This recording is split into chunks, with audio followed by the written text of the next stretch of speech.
Hello and welcome to Let's Talk Sports live watch along this afternoon from Eredivisie of Feyenoord versus PSV Eindhoven. We do apologise that we have started pretty much just after the kickoff, but hopefully now we're only a minute or so in and it's Feyenoord 0, PSV Eindhoven 0. A bit of a 6-pointer this one, of course. PSV going for the title while Feyenoord are a few points behind in 5th place, but still plenty of games to go in the Eredivisie, so lots to play for, especially ahead of Ajax playing later on against Willem II, which is on late this afternoon. So welcome if you've just tuned in. Hope you are well.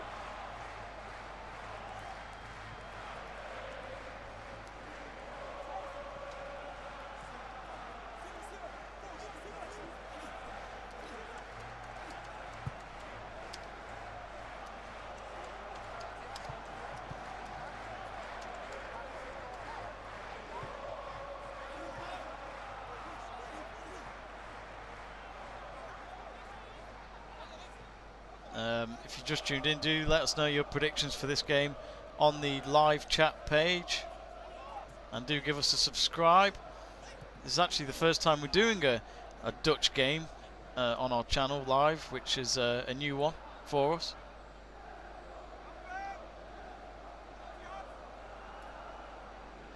It's going to be an interesting game. It's a good old rivalry. Actually, no, apologies. Ajax are playing AZ Alkmaar later today. I thought they were playing Willem II, but that was the other day. That was in the midweek in the league.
Anyway, let's focus on the game now. I was just making sure everything was typed up.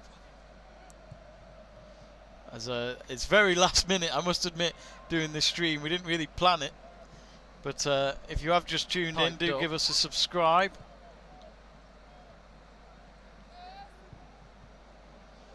It's currently 0-0, so only 5 minutes gone.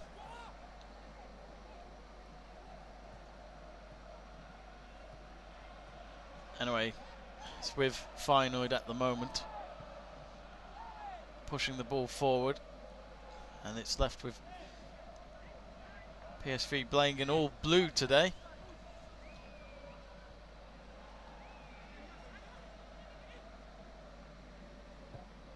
Do come and say hello if you've just joined the stream. Let us know in the chat page who you think's going to win.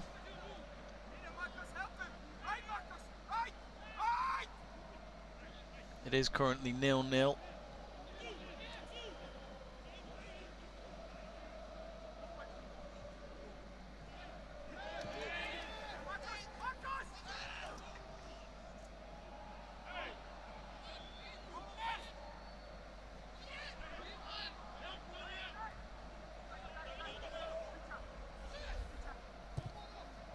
Actually, let's have a look at the Eredivisie table.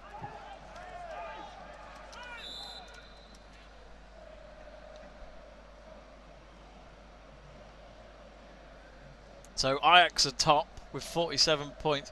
They have a game in hand over PSV. I think once PSV play their game today, but they play AZ Alkmaar later. AZ Alkmaar are 4th at the moment, and they are 10 points behind Ajax. So if Alkmaar are going to have any chance of being in this title race, they need to win today against Ajax, despite the odds of them beating them. But anyway, let's go in now with Feyenoord. It's on to the right wing. Cross comes in, surely! Yep, there we go. Feyenoord take the lead. And what a score this could be for them. They need to get the win today to get back in the title race. And it's Demons who scores. It was a simple goal at the end. It was Demons with the goal. It was a low ball cross on the right wing, and he driven it in with his right foot into the back of the net. It's a good goal. And PSV Eindhoven already after 7 minutes are a goal down to Feyenoord. Feyenoord 1, PSV 0.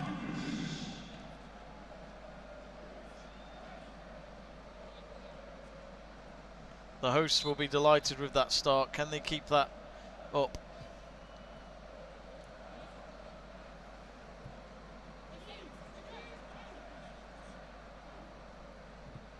Oh, Luke Tanner says good afternoon. Hello, Luke. Hope you are well, one of our members of Let's Talk Sport. Are you a big fan of Dutch football, Luke? I don't know many people who are, but it's always nice to hear from someone if they are.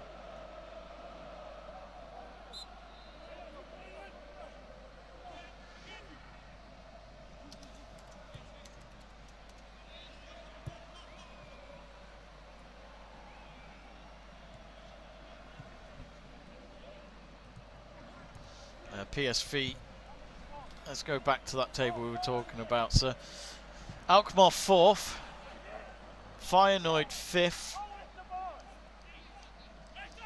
Groningen are only 2 points behind them before this game. And if PSV, of course PSV do need to win today, they're 3 points behind Ajax, and if they did lose this game they could potentially be 6 points behind Ajax, which after 20 games played, not many more opportunities of Ajax slipping up in this league, as they are known for being probably the best in Dutch football history, you could say. Actually, looking at the bottom of the table, Den Haag are 16th, Willem II are 17th. They're currently drawn 0-0 with FC Emmen, which is a big game in that as well, but the forms of them are just defeats and draws, and that's why they're pretty much rock bottom at the moment.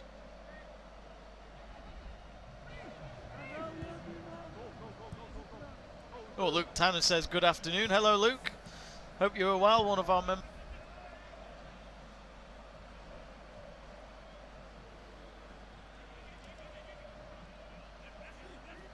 Hello. Right, just testing my mic. Apologies. Oh, that's a big chance there.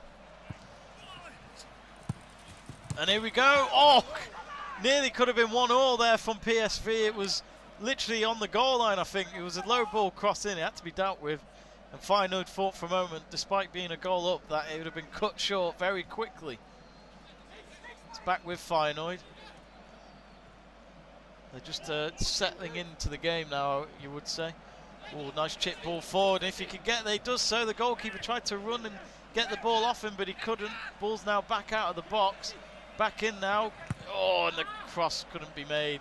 And the Feyenoord defender makes the clearance for a throw-in.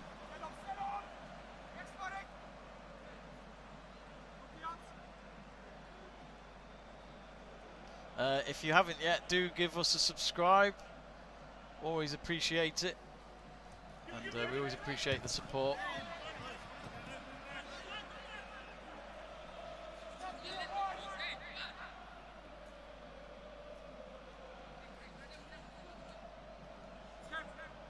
Of course, do let us know about your thoughts on any of the matches right now, even the matches later on today.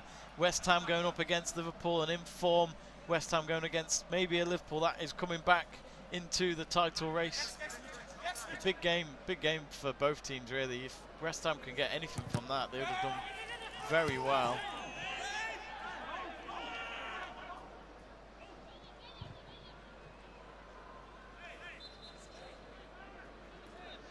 Doug Brown says, good afternoon. I have to watch this from Vancouver, Canada, via a Turkish channel, and I listen to the commentary here. Oh, Doug, well, we really appreciate you tuning in. If you haven't yet, Doug, give us a subscribe to Let's Talk Sport, as we always appreciate the following. It certainly keeps us going with our streams. and knowing that people like yourself listen to us while the game is on, which is great to see. It's with Feyenoord at the moment. They're still 1-0 up after 11 minutes. And here they come now. Now it's with PSV.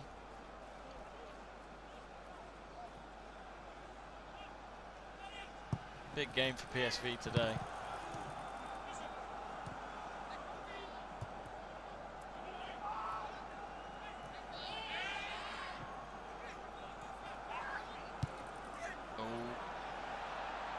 Actually, let's go through the lineup. Actually, just before I say that, here come Feyenoord on the attack again.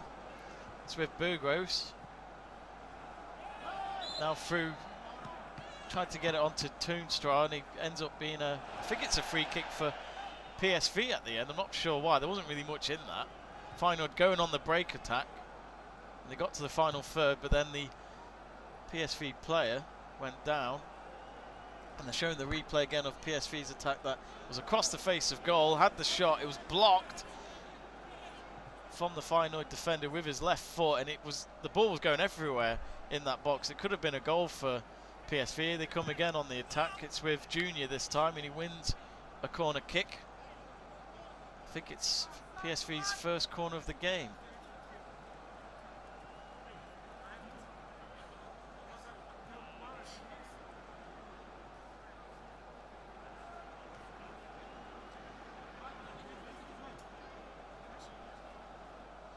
Of course, any of you Dutch fans out there, let us know your thoughts on the league this season. I do.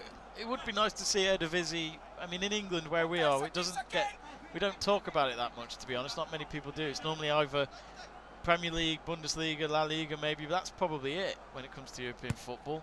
PSV with the corner, 13.5 minutes in, and it's a short corner. He takes a shot. It's a terrible shot.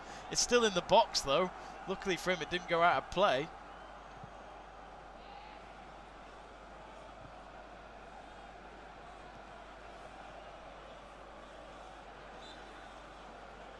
And I think after all that, PSV end up giving the ball away to Feyenoord for a free kick. But they've definitely picked themselves up since the goal. Feyenoord, PSV, they're looking a bit more up for it. I think sometimes it just shows maybe an early goal isn't always the best thing, because it can certainly wake up a team that might not have been up for it from the get-go. Oh, thank you, Doug. You says, sure, glad to subscribe, much appreciated. If you haven't already, other viewers watching, do give us a follow. As I mentioned before, it's always appreciated.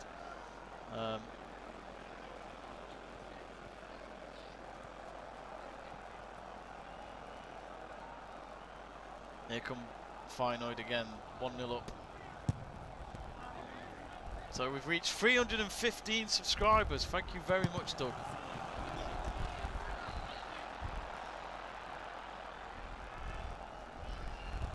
I'm about 2 minutes delayed versus the live commentary, Doug. If you want, Doug, feel free to. I worry that I'm going to give you the goals then before you see them. Which, let me know if that's okay. Well, Feyenoord had a big chance just then. The goalkeeper had to save a one-on-one opportunity. And I think it was Linson who had the chance. Who do you support, Doug? Who's your team? Is it one of these, either PSV or Feyenoord, or is it another team? Is it Ajax? Are you just watching this with interest ahead of their game this afternoon against Alkmaar? It's going to be another corner for PSV.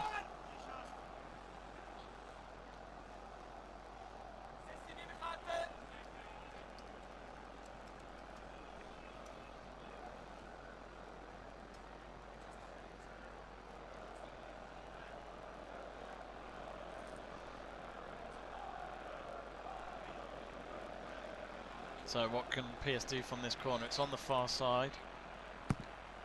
And it comes in. And it's a header goal, and it's just over the crossbar. PSV thought they had the equaliser. Just trying to figure out who it came off. It was a direct header from the corner. It was a very good delivery. He couldn't get it below the crossbar though, way over the crossbar at the end.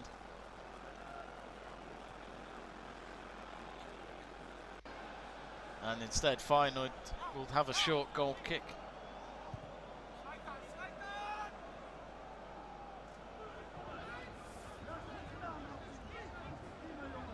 Not really any good with that. PSV have it back in possession in the midfield. So it was Diemers who opened the scoring for Feyenoord. And that's what separates the two teams at the moment.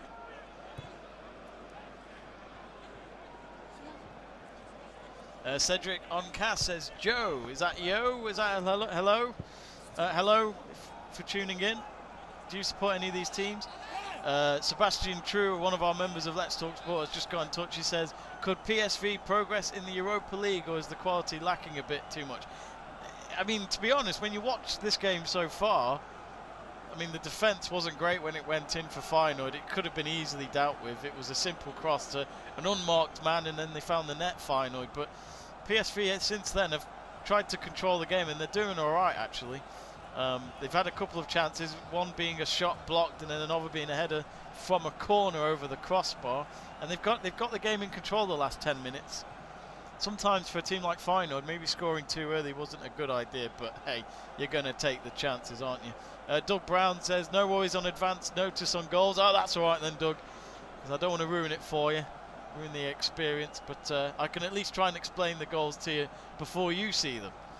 Maybe I should do a goal alert sound effect, like a big alarm maybe. Here they come again, PSV. They've won the possession back in the centre circle, and they're going to take it all the way back to their goalkeeper in a full pink kit. Looks quite good, actually. The Lazio away kit, if you watched us the other night on Final Whistle Show, we talked about that being a fluorescent shirt, and it is a beautiful away shirt. It definitely helps for if you have your oppositions wearing the same home colours. You can certainly not tell the difference after that. Dick Advocat, of course, is the manager in this game, and he is the manager of Feyenoord, so he'll be delighted with the start he's got. Let's not forget he was at Sunderland for a bit. Who remembers that when he cried when they won at the Emirates, which, you know, it was a good win for them. I think, if I can remember, they stayed up in that season under Dick Advocat, but he's not everyone's cup of tea, especially Sebastian True, who's in our chat page. I know he's not a fan. Here come Feyenoord again. Tried to get the attack going on the right-hand side, but instead it came off one of the PSV players, and it'll be a throw-in for the hosts. Just about to reach 20 minutes.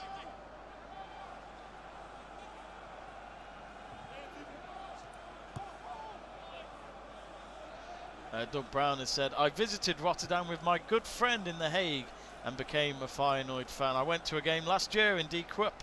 I'm wearing my Feyenoord shirt and drinking coffee at 5:51 AM in Vancouver. I've only been to Holland once, Doug, and it was in Amsterdam, which, actually, funny enough, it was on the first weekend of the league season, so it was August time in 2016, and I was hoping to go to a Dutch game on that weekend, but it didn't happen. Ajax were away from home, so they weren't playing in Amsterdam. I think I did look at, I'm trying to remember, there was one team I was looking at that I could get a train to and watch the game, but I was with friends celebrating someone's birthday, and the guy who we were celebrating for isn't really that fussed about football, so I think it would have been a bit selfish if I had gone. I don't think it would have been very fair on him. But I would love to go to an Eredivisie game. I've been to games at the Bundesliga, a game in Belgium, a game in the States in the MLS. I went to see, actually, well, I didn't see Orlando City play, but it was Columbus Crew up against New York City, and Columbus Crew won. Actually, you had Lampard and Pirlo and Villa playing in that game. Meanwhile, we're with PSV, who are playing in the same colours as New York City, in the turquoise shirt and turquoise shorts. Oh, header comes in.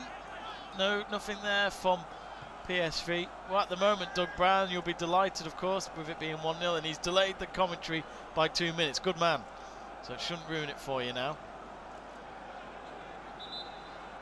I don't have that responsibility anymore.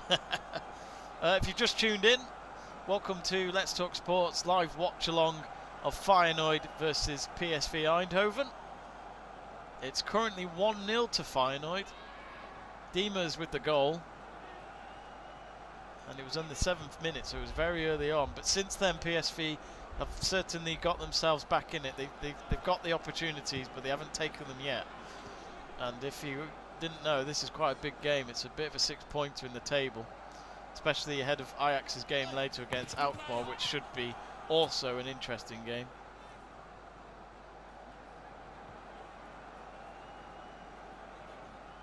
Don't forget to subscribe to Let's Talk Sport if you haven't already.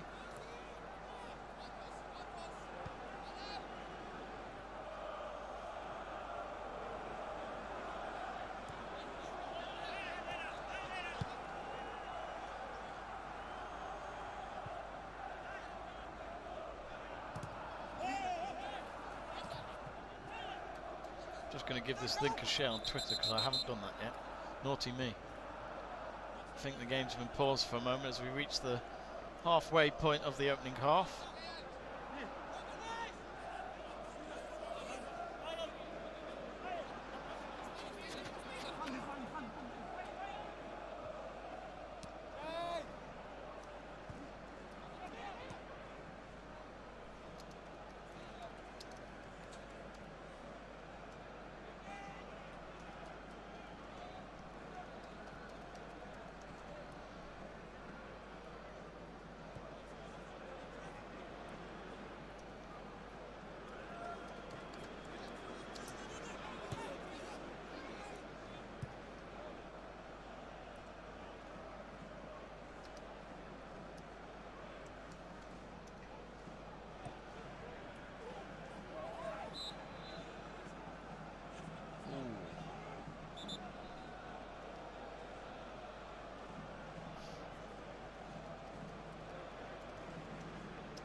Well, anyway, PSV have themselves a free kick here in the dangerous area, just outside the box. Who's going to take it? Oh, it's quite far out. Instead, they chip it in, only to be headed away by the Feyenoord defence and booted out. It's back on the midfield area. PSV have it in control.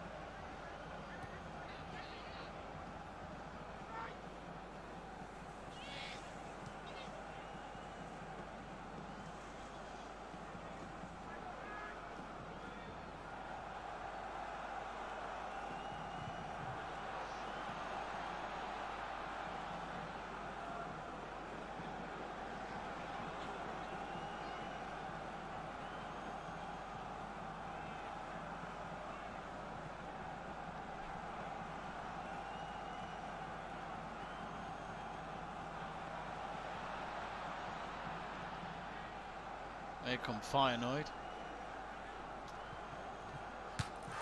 Oh, and it's a goal! It's 2-0! Oh, and with Feyenoord being so quiet in the last few minutes, it's an absolute great goal on the 25th minute. And, wow, PSV have a big task to do now, even though we're only 25 minutes in. It's a great goal from what looks to be, I can't quite see from my stream, but Robin van Persie, watching on in the stands with his sunglasses on, looks very happy about that, about his old team getting a goal there. Feyenoord 2, PSV Eindhoven 0. And I think, well, watching it again, he cut in and then just goes for goal. It's nearly like an Iron Robin shot. It's a fantastic goal. Left foot shot, top corner of the net.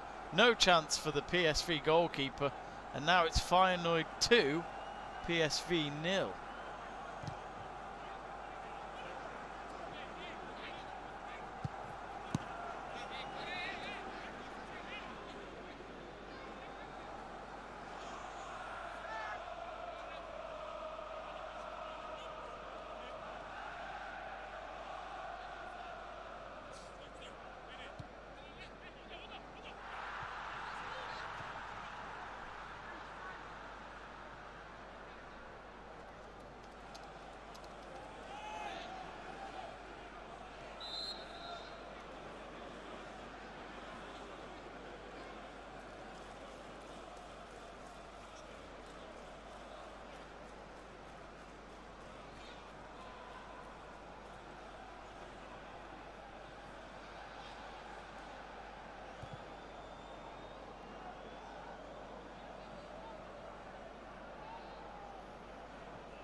So 28 minutes gone.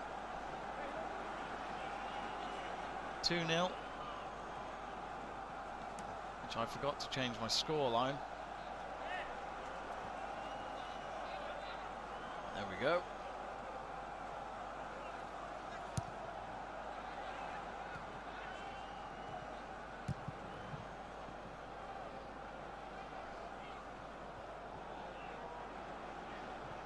And, oh, Feyenoord tried to go on the attack again there, only to be straight to the goalkeeper for PSV. And the goal was from Steven Berghuis, who scored on the 25th minute. It was a delightful goal, and as I said, PSV, after that first goal from Feyenoord, looked to have the game in control, despite what the scoreline said, but they just couldn't get themselves a goal, and because of that, they'll be a bit panicky maybe. There's still plenty of time, but you know, 2-0 down, it's not looking good.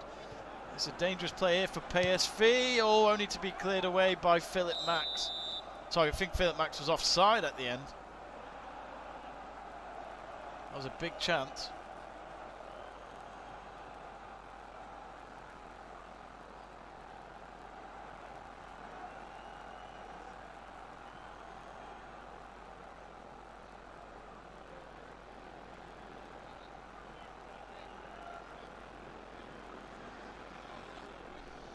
Don't forget to subscribe to Let's Talk Sport. I don't know yet, but we might. We might have a live watch along later with Joe Stanley for Liverpool versus West Ham United, which kicks off at 4:30. Which should be a good game, you know, an in-form West Ham up against a Liverpool team that have had a tricky few weeks, but they got that vital win over Spurs in midweek, just to remind people that they can challenge for the title, with Man City looking to be the firm favourites at the moment. Despite all the injuries they've got, Pep Guardiola can still get that team top of the league. And some people would say it was only a 1-0 win over Sheffield United. It doesn't matter, does it really? It's 3 points in the bag compared to Man United, who couldn't beat Sheffield, and only to lose against a team that have only won twice this season. Half an hour gone and it's 2-0 to Feyenoord. PSV looking for an answer. They haven't found one yet. They have it in possession at the moment. It's on the centre circle. Now onto the right wing. Feyenoord have every man back. Van Persie, watching the footage of him watching that goal, he looked very happy.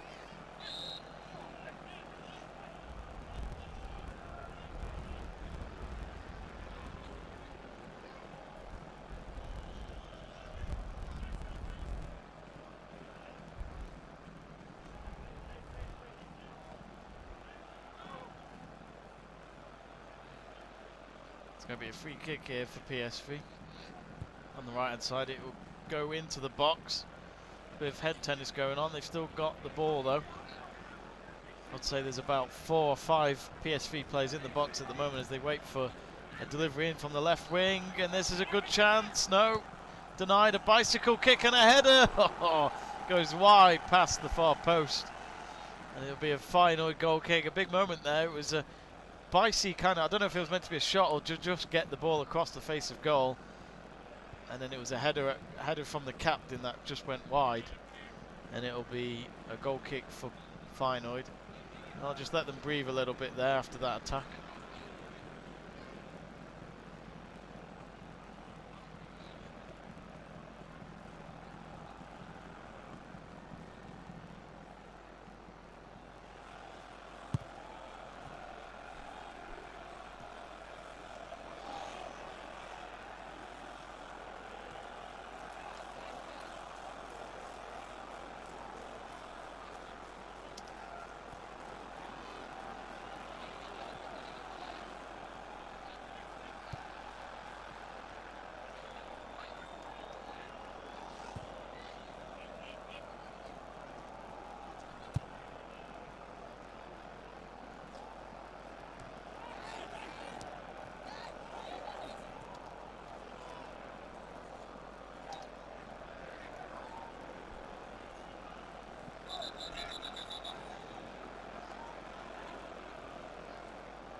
Muna Hugo says Heft in man link. I'm not sure what that means, but I will translate that so I know what you're saying.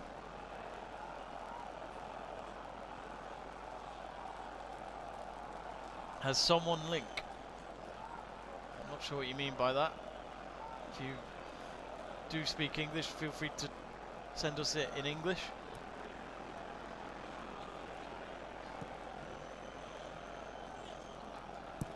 Oh, so 12 minutes to go until half time.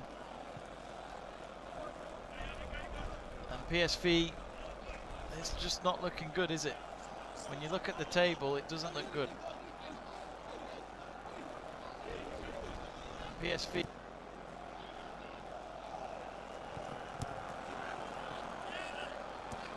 Oh, hey, Doug Brown has got in touch with us again. He says, little Dutch language tip to make you sound like a local.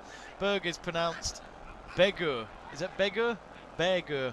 And Hues is pronounced kind of like Heis. Ah, so Begur Heis. Begur Heis. Begur Heis. I like that. That's good. That's good. That's Berger House, who scored the second goal for Feyenoord. Thanks to Doug Brown for teaching me a bit there of how to pronounce his name. It is, I must admit, that's the one thing that commentators really do struggle with. As in, that's the real challenge of a commentator. It's saying a name right and pronouncing it right. Here's one for you. Sheffield United's defender, who you may know, Phil Jagauka. He's their main centre-back at the moment. He's played for Everton in the past and has had a few caps for England at World Cup as well. One of his relatives was my science teacher at school, not far from where I live. And her name was Liz Jagauka, but the commentators call him Phil Jagielka. And when you ask Liz, my teacher, she says, no, it's pronounced Jagauka. And so, yeah. Basically, Phil Jagauka is how it should be pronounced instead of Jagielka, and PSV's free kick goes wide, no one there to get to the end of it, and it goes behind for a Feyenoord goal kick. So it's funny, there's two ways sometimes of pronouncing a name. I don't think Phil Jagauka cares too much. I don't think he's ever brought it up with broadcasters, but you know, I think there are ways of pronouncing people, but that one's interesting. So again, with the goal score, let me try that again. So I'm a Dutch speaker now, says Doug Brown. I've passed. I'm now a veteran Dutch speaker. Who knows? I could become a translator to the English. That could be my new job. Who knows? If you don't try, you never know. Oh, actually, Doug Brown's getting back to me of what Mono has said. He said, he asked, does anyone have the link to the live game? Sadly not. Even if I did, I wouldn't be able to share it on our screen just due to YouTube, because they'd do our channeling for copyright, so we don't want to do that. Meanwhile, Feyenoord, one of the players, looks like he's got a bit of a wrist injury there. He's going to run off to the sidelines and get it treated. Looks like it's his little finger, actually. Oh, I think they're popping it back in. Oh, I'm sure it's not that nasty, but it's just the fact that you have to do that. He was going for the ball off the PSV player, and he didn't land on the ground or anything. I think his finger just went the wrong way for a moment, and then he went back onto his back on the ground and just called for attention from one of the medics. Should be able to continue, really, unless it's affected him more. He's gone back to the sidelines again with the medic, and he's standing next to his manager, Dick Advocat. Hopefully he'll continue. We'll let you know.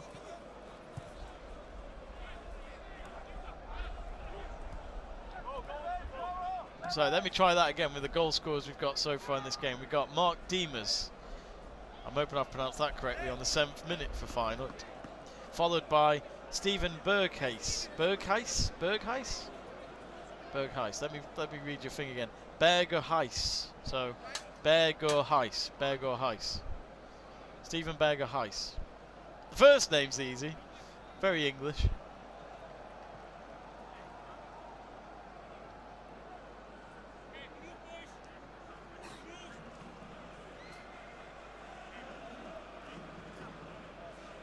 For any of you watching, do click the subscribe button to Let's Talk Sport if you haven't already. Give us a like, and of course let us know in the live chat page what you think of this game.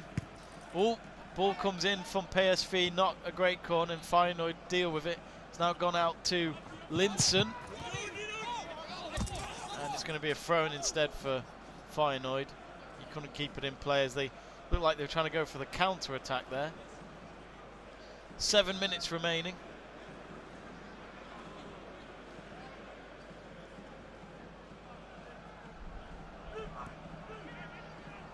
Oh, and here comes the ball now for PSV, and they bring it across. Oh, no.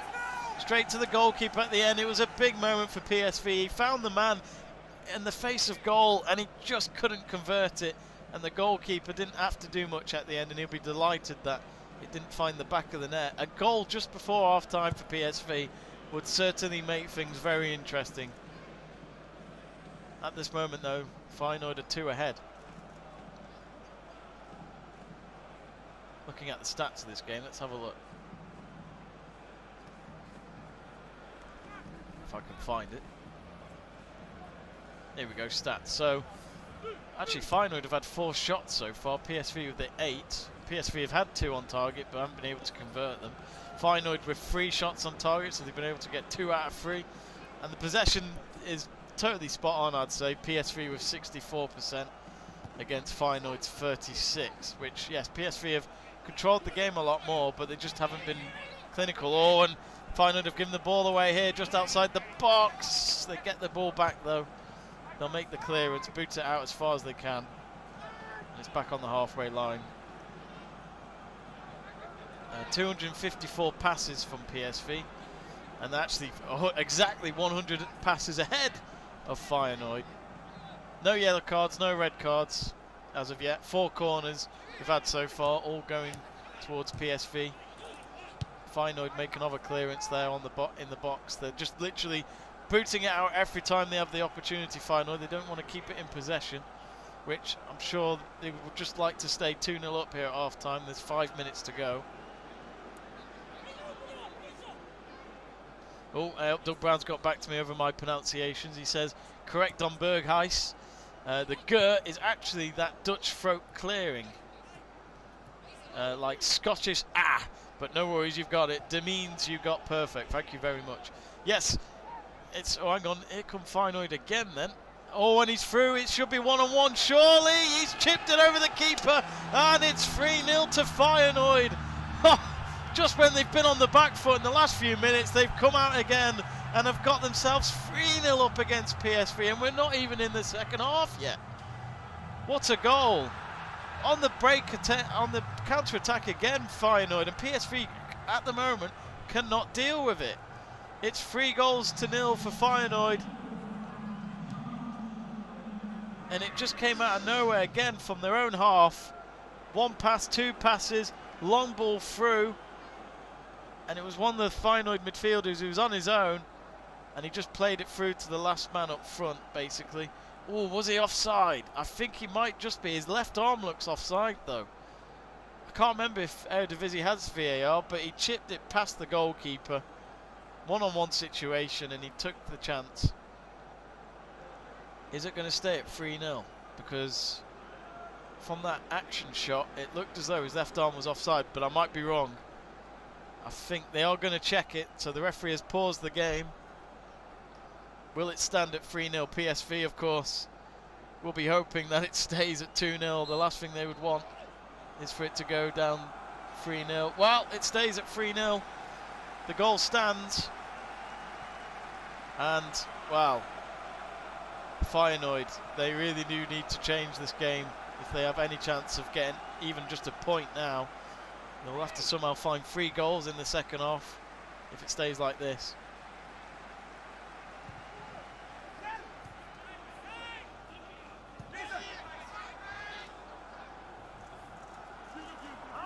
TikTok popular has gone Doug Brown, Hebja Belink. Everyone's asking for the link. I'm afraid we don't have the link.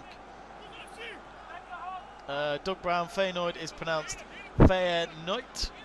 And you've got that quite good. You can just change the D ending to a T, and you can pass for a Dutch commentator. Feyenoord. Is it Feyenoord? Is that how you should pronounce it? It's interesting that, because obviously if, let's say, obviously the English language would tell you it's got a D in it, of course. But as you say, it's what the Dutch language would say, and you've got to respect it like that. You're absolutely right. So Interesting that. I did not know that. I didn't know the D could be a T. So Feyenoord. Or at the moment, Feyenoord are 3-0 up with less than 2 minutes to go. And it's exactly what the doctor ordered in terms of them staying in this title race if they still have that chance on ruining the Ajax party potentially later on this season, because they are the team to beat. And they go up against Alkmaar later on today. I think that's in England time, I think it's a 3:30, 4:45 kickoff.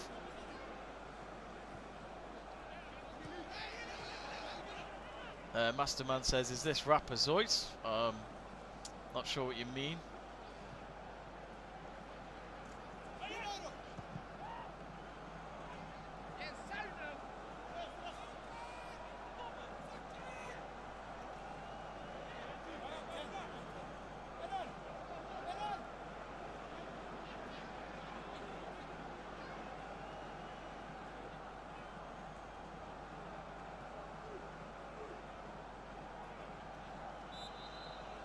Well, about a minute to go till half time.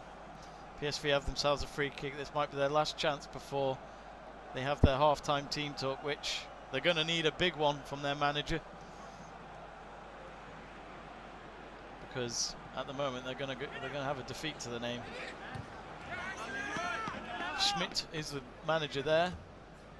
Full name is Roger Schmidt, who was a German professional footballer. I think he's been PSG manager. Sorry, PSV. I said PSG then. He's been PSV manager since of last year, so he's not been in the job for that long, really. But in football manager terms, maybe a year is a long time. Especially when you look at Frank Lampard the other day getting sacked and only being there at Stamford Bridge for 18 months.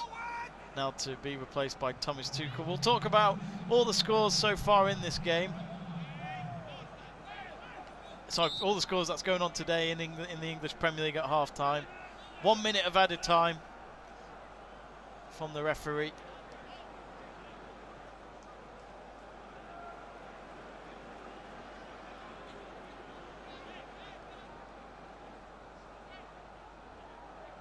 Don't forget to give Let's Talk Sport a subscribe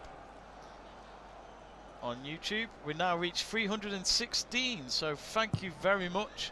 Sadly, it doesn't tell me who subscribed sometimes, so I'm afraid I don't know who did. Whoever it was, thank you very much though. Feel free to text on the chat page if you can and let us know who it was.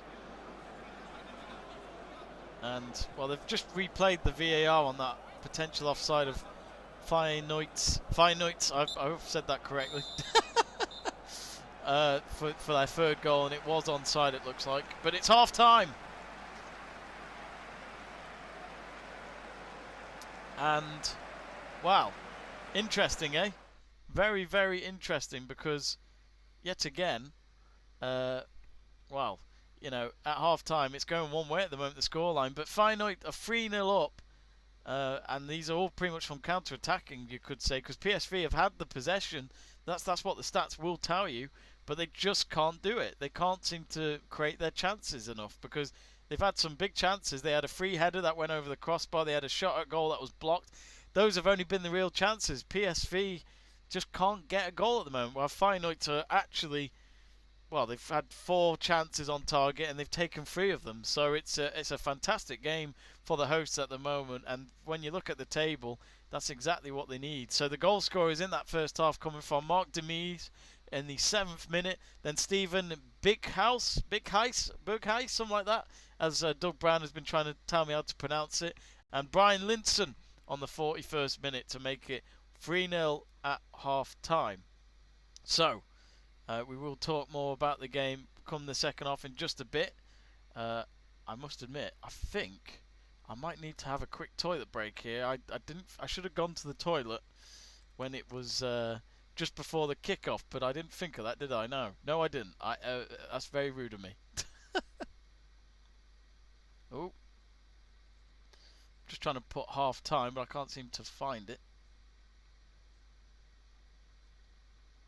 Oh, it's why has it gone behind the background? It doesn't seem to be showing up. Ah, that's because I didn't type it in. That would help. There we go.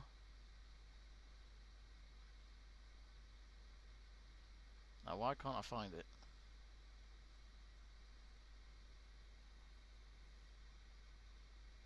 Well, anyway, it is half time. So, what did you think of that first half? We've got Doug Brown saying, interesting trivia for you. The closest language to English is actually Dutch.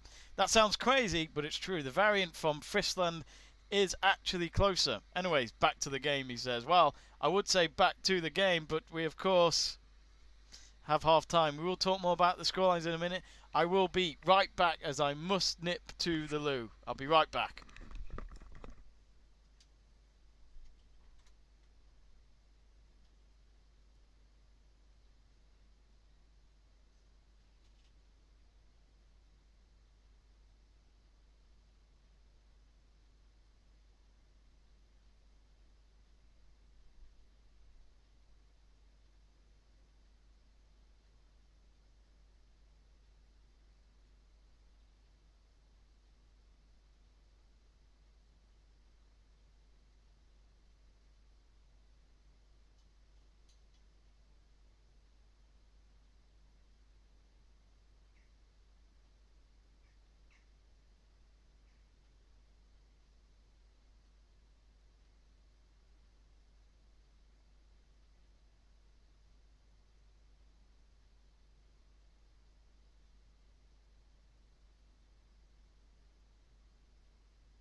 Apologies about that, but when you've got to go, you've got to go.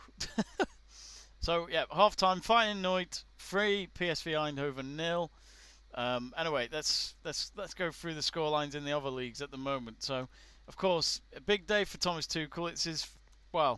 It's his second game in charge, but his first game was literally just hours after he got the job, and they did win today, 2-0 against Burnley at home, which doesn't matter. It's the result that they needed, and Azpilicueta getting the opening goal, which is unlike him, a defender, of course, the captain of Chelsea, scoring 5 minutes before half-time, and then literally just 5 minutes before full-time, Alonso scores, which is another unlikely player. But Thomas Tuchel will be delighted to get that win under the belt as the new manager of Chelsea. That means they are 7th in the league now. They're level on points with Tottenham, which Tottenham have got 2 games in hand though, so they could get away from Chelsea when they play those matches.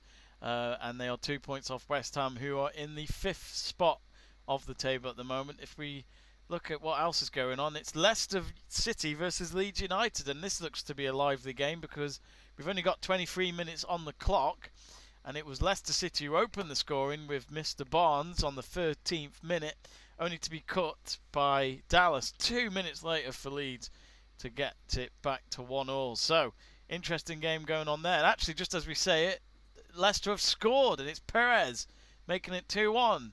But just as I say that, it looks as though he was offside, a disallowed goal.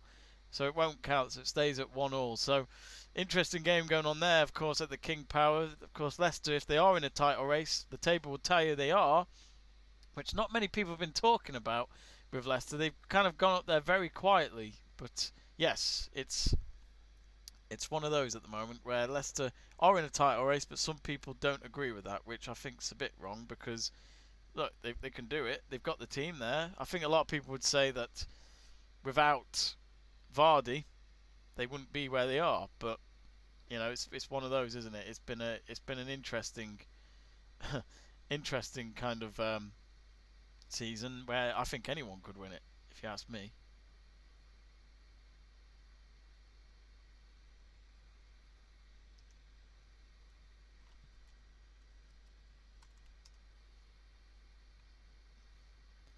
I'm just putting the half time there just to clarify that it is half time in our game. So, of course, we'll talk more about that game when the second half begins. Of course, if you've just tuned in, do click subscribe to Let's Talk Sport for more of our live watch alongs. We'd really appreciate it.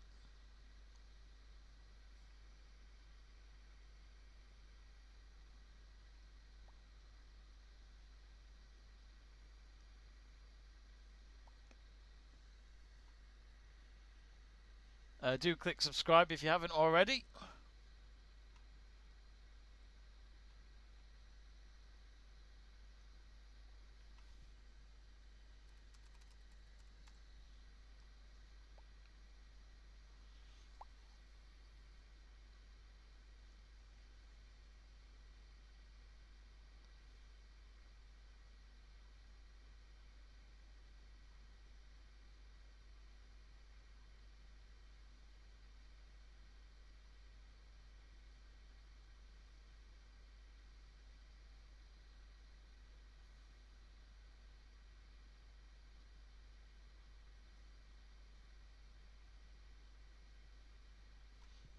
We've had Doug Brown getting back in touch with us on our live chat page. He says, "You've got the burgers. Well done. Thank you." Demers is Demers. Demers. I keep thinking I'm going to say demons. Maybe he is throwing some demons on PSV this afternoon with him opening the scoring, of course, for Feyenoord. Feyenoord. Is that how you say it? Feyenoord, I hope. So yeah, interesting. What do you think the scoreline's going to be in the second half, Doug Brown? Because at the moment it looks as though it could. Who knows? Could they get 5 goals, Feyenoord, or will they try and rest a little bit? Because it's a hell of a game so far. One-sided. I wouldn't say it's one-sided either. It's just Feyenoord have taken their opportunities. They really have.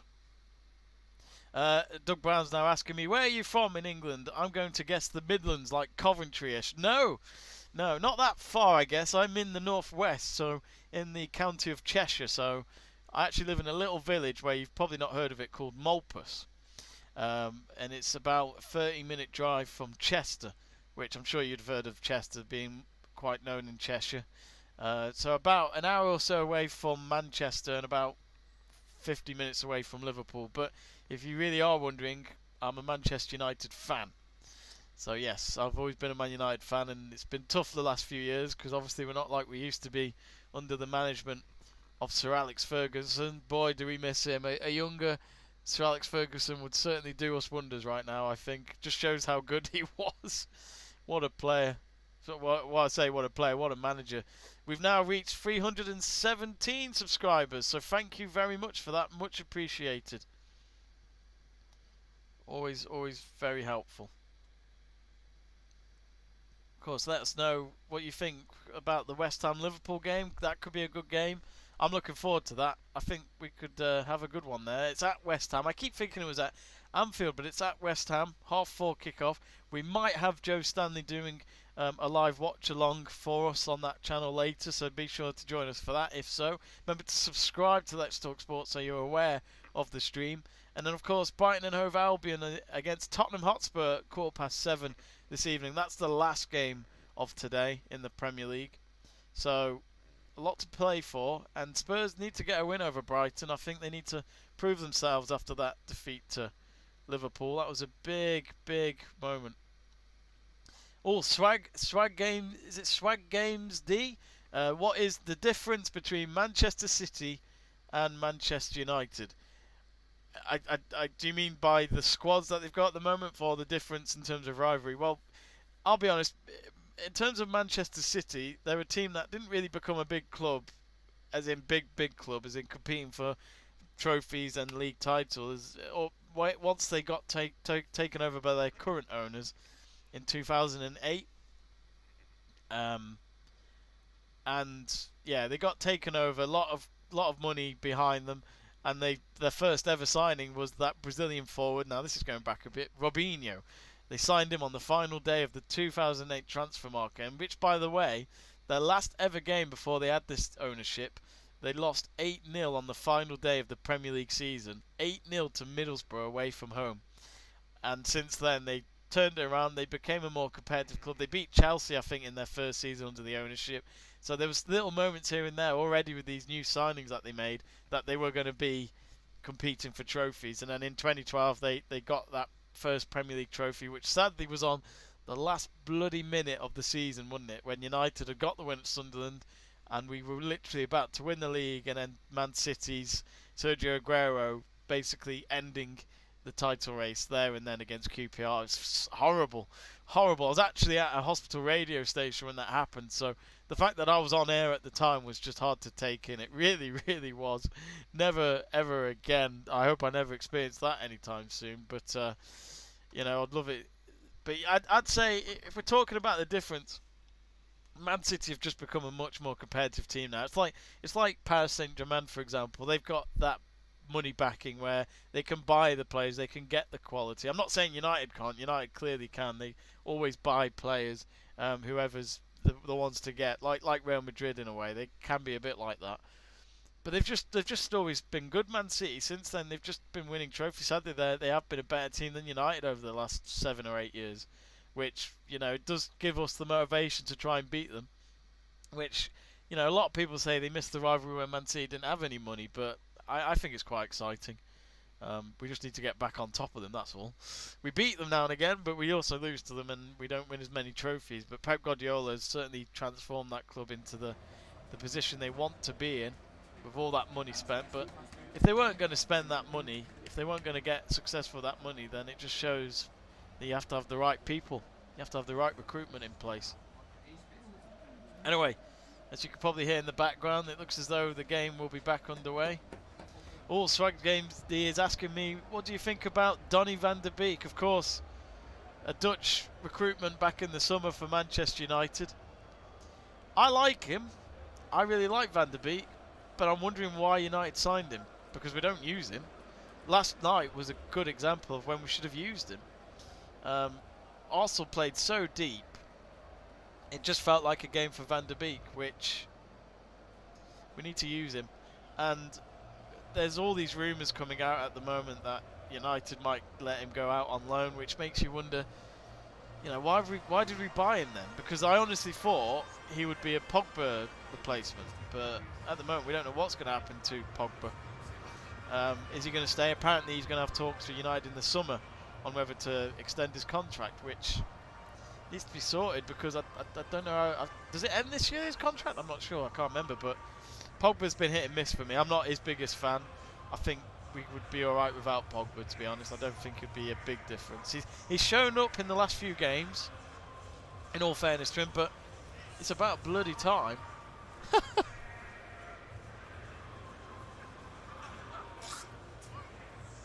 Anyway, the players are coming back out for the second half. Feyenoord's 3-0 up.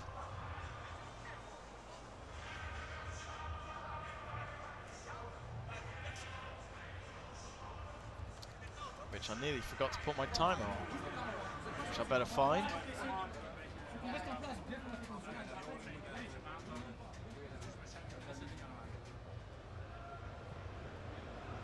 Oh,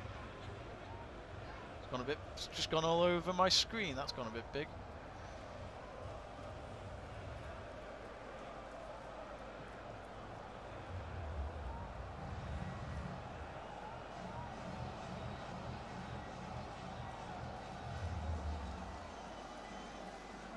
Sorry about this. I'm a one-man army in this stream watch along today, so I have to do everything myself, which is fine, but this is what you end up seeing. So we're just going to get the clock ready in a moment. So we're about to get back underway. PSV will start the second half from the centre circle. Let us know your score predictions for this game. I think Doug Brown, if I read that correctly before, you said 4-2 to Feyenoord, which... Well, PSV have been threatening. They've had a couple of big moments, but they just haven't been able to convert. And luckily for Feyenoord, they've been able to take their chances. Otherwise, I think we'd have a closer game on the scoreline. But this is exactly what Dick Advocat had hoped from his players today, especially at home. 3 vital points. We'll talk more about Donny van der Beek in just a bit, because I would love to know what everyone thinks of that. So here we go then, second half begins. Can PSV take on a dramatic comeback? Excuse me. Excuse me. Excuse me. Apologies there. I promise I haven't got COVID. Doug Brown, actually we'll talk more about Doug Brown with your comments in a minute. So going back to Donny van der Beek,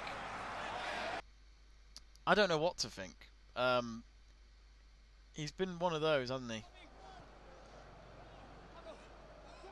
where I think for Ajax, he had to take the opportunity. If United were going to go in for him, Van de Beek couldn't say no. He was supposed to be a Real Madrid player, though. Let's not forget. Just before COVID hit, he was literally about to join Real Madrid. It looked a certainty, especially for last summer. But then, Solskjaer wanted him, it seemed, or maybe just the club. It's just, I think the problem I had with the Van de Beek signing was Ed Woodward had a lot of pressure from the fans last summer, where Ole Gunnar Solskjaer did what he could with that team, which was to get Champions League football, which was a very, very good season overall. I think we got into the cup semi-finals. Sadly, we just couldn't win any of them. We were in 3 semi-finals: the Europa League, the FA Cup, and the League Cup, but we couldn't get any further. And we got top 4 on the last day of the season, which is okay. It's not bad for someone like Solskjaer, who's, you got to be aware, he is a little limited. He hasn't got the experience compared to other managers we've had. Anyway, here come PSV on the attack. They've already got themselves a corner 2 minutes in as they go for this comeback. But I just think Van de Beek was one of those where he was never going to be hard to get, because we had Van der Sar as a contact there. He runs the recruitment side of he's the CEO and all that of Ajax, and to have that contact, I don't think it was going to be hard to get him. It was just put the 40 million in and he's yours. Sadly though, we haven't really fought. I don't think we've fought long and hard about it. I'll be honest, if we were willing to spend 40 million on Van de Beek, and looked as though we put a big bid in for Sancho back in the summer, which was rejected, it was what, 80 odd million, I would have used that money to have got Jack Grealish. People say we have too many midfielders. Yeah, I think you're probably right, Swags D. I think there's a lot of midfielders at United, which was a problem at one point, but now we have too many, and I think Van de Beek doesn't help. But Jack Grealish is an English talent that we should not avoid. It doesn't matter how much he costs. He'll be worth every penny. I'm not saying Donny van de Beek isn't worth it, but Jack Grealish is some player, and he was worth double the amount of what Van de Beek would have had costed us back in the summer. So I'm not sure about Donny. I hope he does stay put. I hope we do play him, but he must be at the moment really annoyed, because he may as well have had another season of Ajax at the moment and had a lot of game time, regular in the starting lineup for Ajax, and Champions League football maybe, or they're in Europa League at the moment. I can't remember. Oh no, they're in the group stages with Liverpool. But I can't remember if they went through. No, they didn't. I don't think they did.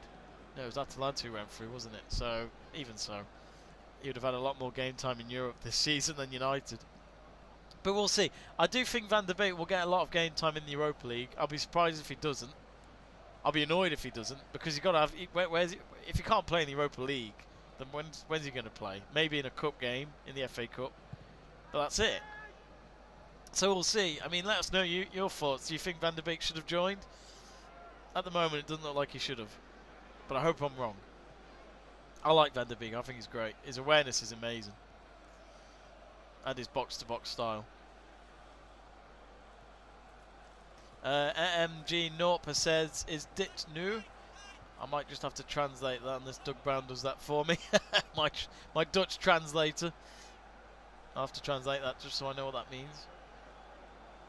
Is this now? Yes, it is now. It is now. This is, I would say it's, we're watching the game now as we speak. Of course, the game isn't on the screen, but we are watching the game for you and telling you what is going on. So, as you can see, we've got our clock and scoreboard on our screen. Swags Games D saying, I don't like Real Madrid as I liked it years ago. Yeah, I grew up when it was the Galacticos, the proper Galacticos. Roberto Carlos, Zinedine Zidane, Ronaldo, Figo, Raul. What a team. You couldn't hate them. And they were, they won the Champions League as well with that team. They won everything, I think. But Beckham as well, Beckham in that team. Oh, Beckham at Real Madrid. As a United fan, I was gutted he left, but what a player. What a player. No one could cross the ball like Beckham. But it was... But like now, I don't like Real Madrid either. I'm not a Real Madrid fan. I just... They're just a club that, for me, they just let go of managers cold like they did with Casillas as their goalkeeper as well. Despite all those years, they just left him out in the cold, which was just such a shame. He was such a good goalkeeper. But yeah, Real Madrid, I don't think anyone's fussed about them when they win the Champions League, unless you're a Real Madrid fan, especially Barca fans. Barca obviously can't stand them. But I'm not a Barcelona fan either. I'm not that fussed about Barcelona. Great team though. They've had some great teams. But now they look a bit all over the place with the Messi situation, which, if you want to let us know, do you think Messi will leave in the summer? I think he will. He doesn't look happy with the way the club is run at the moment. PSV corner, free header. Oh, and a good save by the Feyenoord goalkeeper. Had to tip it over the bar.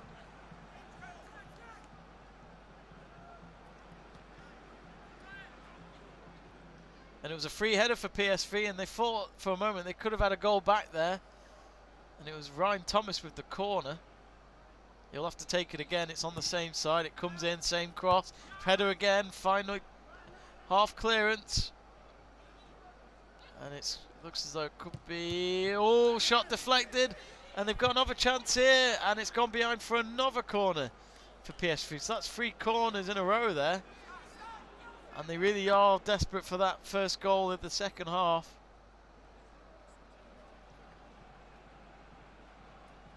What can they do from this corner? Do give us a subscribe. Do click subscribe if you haven't already. Oh, header comes in. Oh, goes away. Feyenoord make the clearance. Feyenoord have just been at the right place at the right time in defence for me today. They've made the blocks, they've made the clearances when needed. Oh, PSV player goes down in the box. Referee waves his arms to just say carry on. There's no foul in that. There wasn't really any contact in that.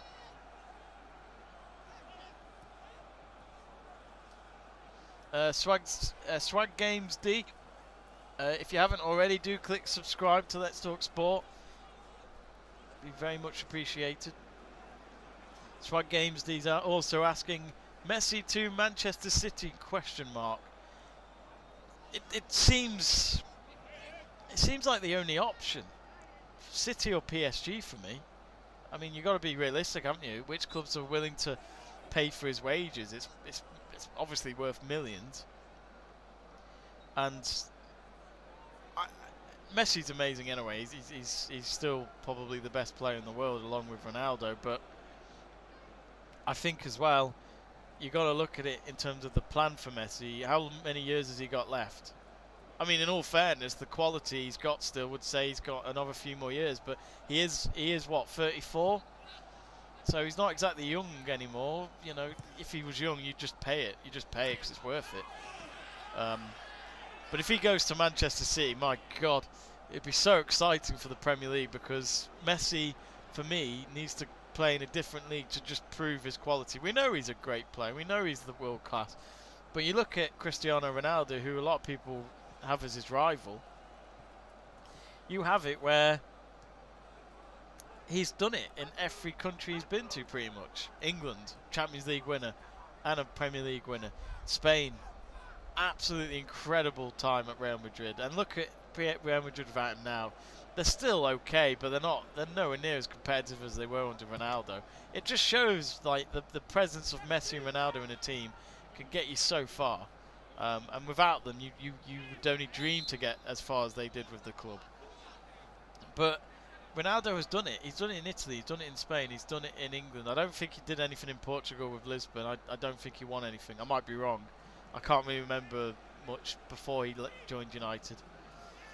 But he's proven it at different levels of the game, and he's proven it he's done it with Portugal as well in the Euros. So he won that, which people could say it was lucky, but at the end of the day, the history books will tell you he won the Euros with his country, which sadly for Messi, he's not won anything really for Argentina. You can count the gold medal at the Olympics, which that I guess it counts, but who knows? Not many people will talk about it though. Anyway, PSV have a free kick on the left hand side. Ball comes in and it's in. PSV now get a goal back. Just what they needed.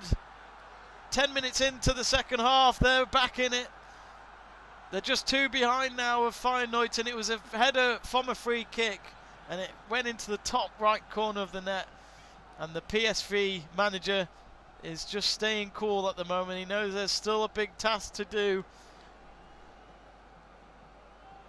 but with 35 minutes to go, this is exactly what they've needed. It is now Feyenoord 3, PSV Eindhoven 1.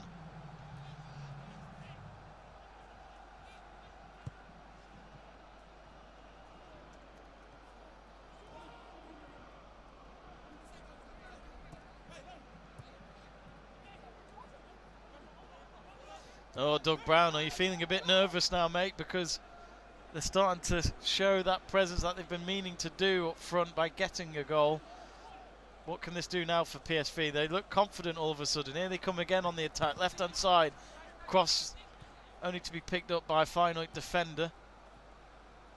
Now here come Feyenoord again. They look for the counter-attack. There's 4 of them up front. They keep the possession. No, they don't. It's well won in the midfield for PSV. Swag Games D said he's had his time. I presume you're on about Messi or maybe Ronaldo, but I think he could go to Man City. I think it's very possible, but I think that's the only English team that will try and sign him, because I think they're the only team that can afford him. Let's not forget we're in those kind of times where it's COVID. You know, we don't know how long this pandemic's going to go on for, which means uncertainty in terms of finances of especially a lot of teams who have big stadiums and don't have any fans in the moment, like here with Feyenoord. You know, the amount of money that is being lost on match day is significant. You know, think about the match ticket, think about the merchandise store, your food, drinks, all that. Here come Feyenoord again. It's with Mark Diemers. No threat really there. It's going to be a goal kick for PSV.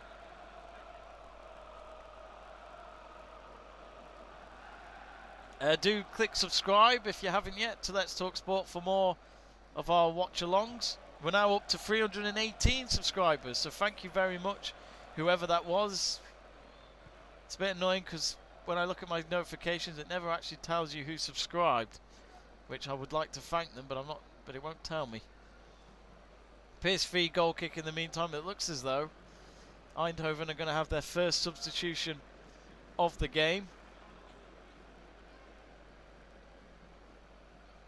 And it looks as though it's one of their players that's coming off injured. And I think it's Thomas who's coming off. Yep, he goes off.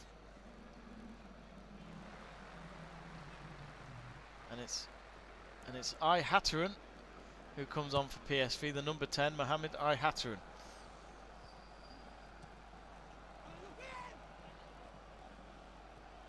Swag Games D saying Ronaldo's still so good. He's amazing. The mentality he brings to a team, he's such a winner. He's just a champion, full stop. But that's what we want to see from Messi. I want to see Messi go to another team and prove it. I'm sure he would, but you want to actually see it. Never mind the whole ifs and buts. If he went there, he would win everything. We want to see it though. He's done his bit at Barca. He's done everything at Barca. He's their best player they've ever had, without a doubt. But it's been, you know, if they don't win the Champions League this year, it's been 6 years since he last won it. And I think if he can do that, could he be the man that delivers Manchester City's first ever Champions League, or PSG? If neither team win it this season and they get him in the summer, who knows? I wouldn't put it past him. Such a game changer. Anyway, at the moment, Feyenoord have had a free kick just inside their own half. I think they just want to get themselves back in this game to avoid any threat from PSV. They're still 2 goals behind though. Half an hour to go.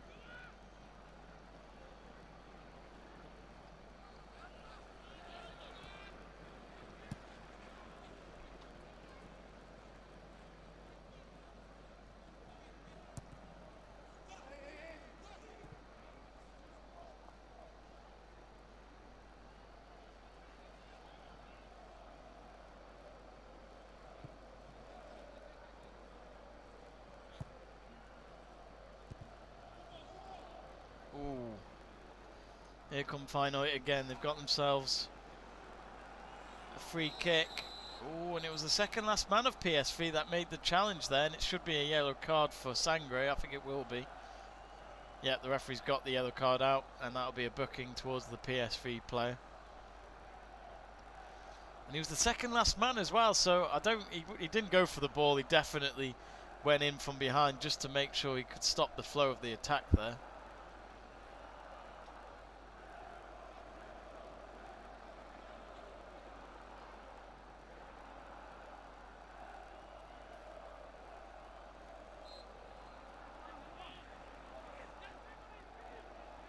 So here they go then, Feyenoord with the free kick, looking for that fourth goal to bury the game.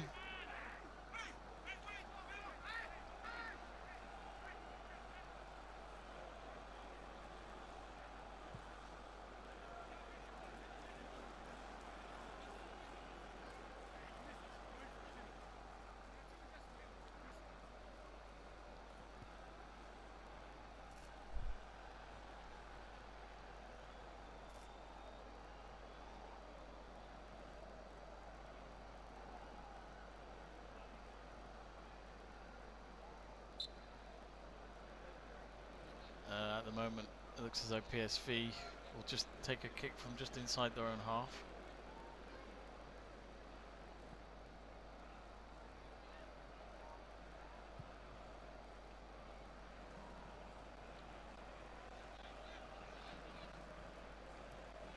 Of course, let us know your thoughts of this game in the live chat page or any other football topics you want to talk about.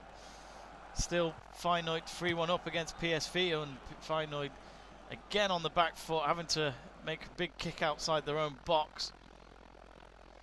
Now with PSV on the halfway line. It's now onto the right wing. Looking for that second goal. A second goal there would certainly make the end of this game very interesting. Here they come now into the box, across, and the shot. Oh, and it's blocked. I think it was...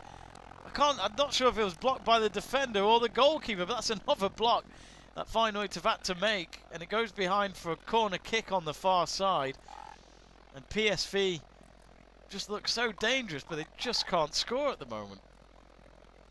They've got themselves a corner. Let's not forget their first goal of the game, and the only goal of the game, was from a header from a corner delivery. And their substitute, Mohamed Ataran, will take it. He's got an option nearby to take a short corner. I think instead he's going to go long. Not the greatest of corners. It's hit by the first man of Feyenoord, and it goes out for a throw-in. About 30 yards out. Throw-in is taken. In line with the 18-yard box. Onto the right-hand side it is. And it's across the field onto the left.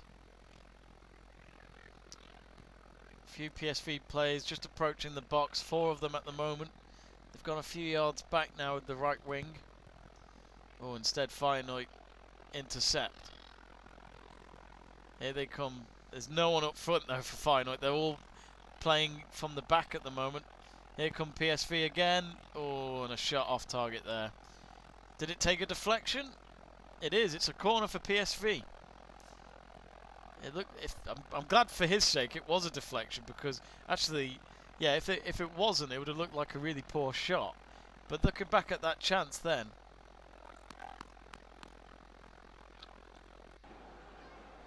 And Doug Brown's just got in touch in the live chat page. If anyone's interested in the Feyenoord sponsor Dream Parking, it's Dream Park and is a travel company with holiday homes all over the Netherlands. Bad timing with COVID, absolutely. It really is.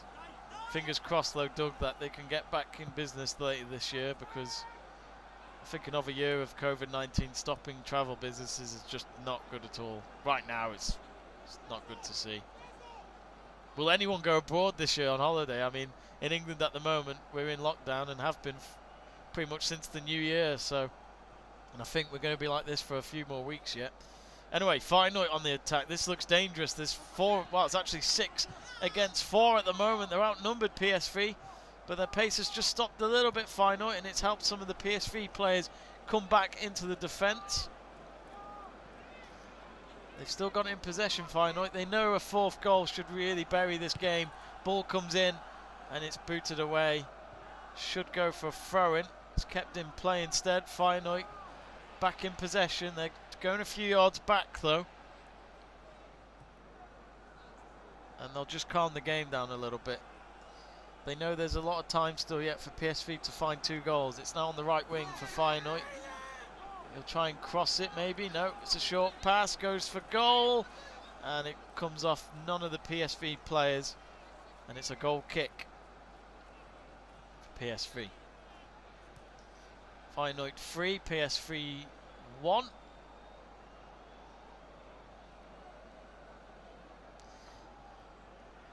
And Doug Brown, who's helping me with the Dutch classes during this watch along, saying the Noid is pronounced exactly like snoit. So Feyenoord, Feyenoord, Feyenoord. That really is helpful. Thank you. Feyenoord 3, PSV Eindhoven 1.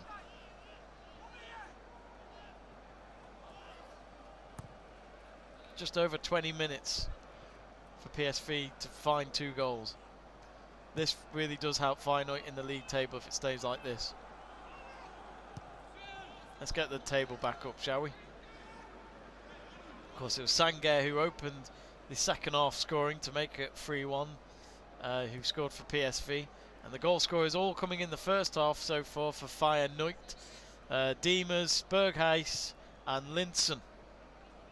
So 3 different goal scorers. You always like to see different goal scorers in one game for your team. Can't go wrong with that. As if you watched our live watch along yesterday of Bayern Munich versus, I forgot who they played against now. Who did they play against? Hoffenheim at the Allianz Arena. Lewandowski got 1, Muller got 1, Gnabry got 1. They just love having different goal scorers, and I still think Bayern Munich will be the favourites for the Champions League if they could just get that form going in the Champions League. They've got goals in them, and it's a simple thing to say, but that's how you get goals. That's how you win games. You've just got to have a team confident of scoring plenty of goals and just holding the game out when needed. It's simple to say, of course, but that's why football is a difficult sport. And if you are a big fan of, as well as Dutch football, the Bundesliga, German football, Premier League, Serie A, we do a lot of watch-alongs on those leagues as well. Not just myself, we have other members as well who help out. And the free kick comes in for PSV. Is it going to be a corner? I think it might just be. Yes, it is. PSV looking for that second goal. But yes, we do a lot of watch-alongs in other leagues as well, especially in Europe. We found out that we really enjoy our European games, and we do have a lot more audiences watching when they're on, which is always fun to see. PSV with the corner. And it's going to be a header. No, it's a shot at goal, and it's blocked on the line. I think it's from the goalkeeper there.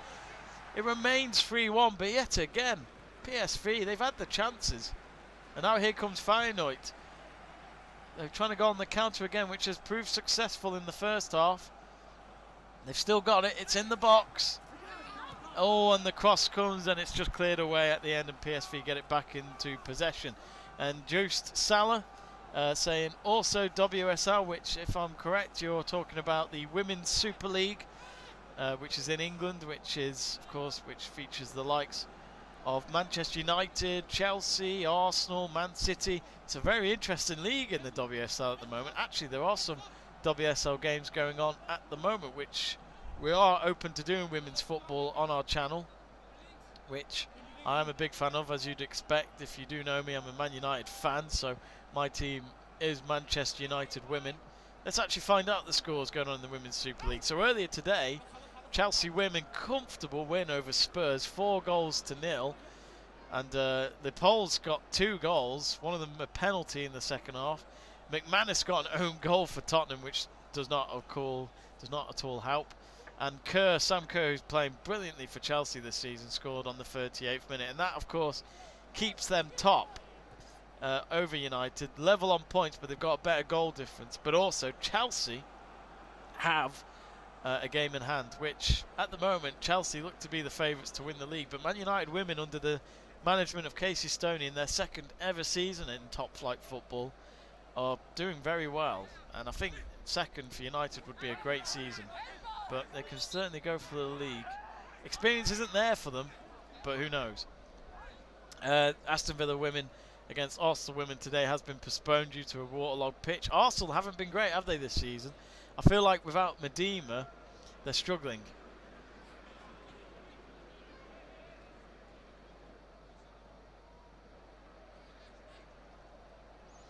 But who knows? Arsenal women, Medema, their best player by a long shot. At the moment, it's half-time between Man City and West Ham United women. 2-0 there to Man City, so they should win that. Georgia Stanway making it 2-0, and Ware making it 1-0 as well. Big win that from Man City if they hold on to that.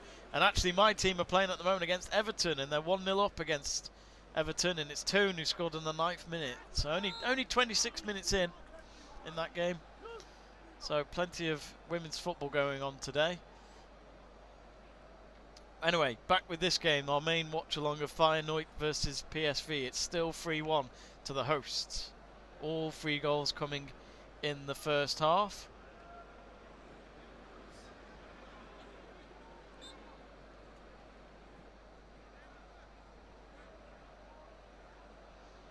And for Josh Salah, if you are watching, if you haven't yet, do subscribe to Let's Talk Sport. We'd really appreciate it. And maybe you have just as well, because we've now reached 319 subscribers. Thank you very much indeed. We'd love, if any of you are watching and you haven't subscribed yet, we'd love you to be our 320th member. We'd very much appreciate it. Meanwhile, Josh Salah has done it as well. Number 319. You are our 319th member. Thank you very much. Who do you support, Josh? Let us know. Who do you support in football?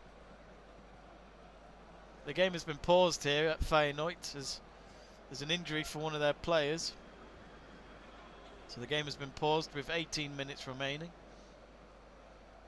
Hopefully he'll be okay. There is someone in the stands for Feyenoord. One of the only few that's been able to have the privilege of being able to watch this game within the stands. Josh Sattler has said he is a fan of Arsenal ladies and Feyenoord. That's good to hear. Arsenal women, what's going on with them this season? They're not playing as well, are they? Because United beat them back in November, I think it was, which was a big win for United in terms of making that statement that they are here for the long run for the title. At the moment, though, they haven't been able to play today, have they, Arsenal? Where are they in the table? Let's have a look.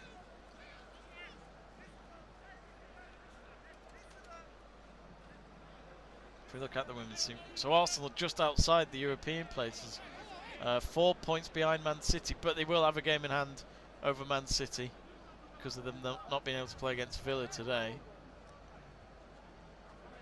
Only two defeats for Arsenal though. They've won 7 and drawn 2. Looking at the bottom of the table, Bristol City women, it looks as though it's going to be between them, Aston Villa and West Ham, and maybe Brighton for that last spot in the relegation zone. None of them would want to go down into the Championship. There's been a substitution for Feyenoord. I've just missed it, and I think it's their first substitute of the game. Quarter of an hour to go. PSV are running out of time here.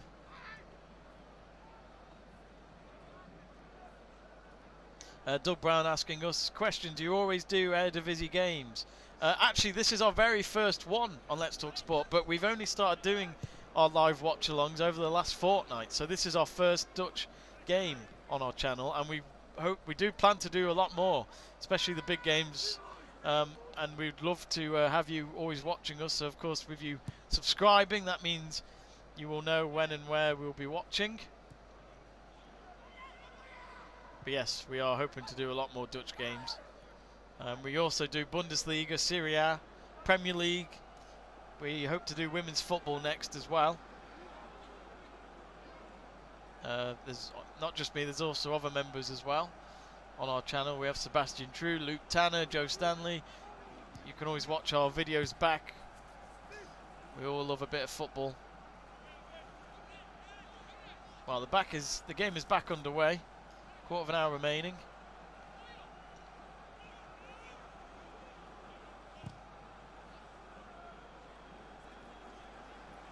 PSV have been quiet in the last few minutes. The game has gone a bit quiet, which is exactly what Feyenoord would want.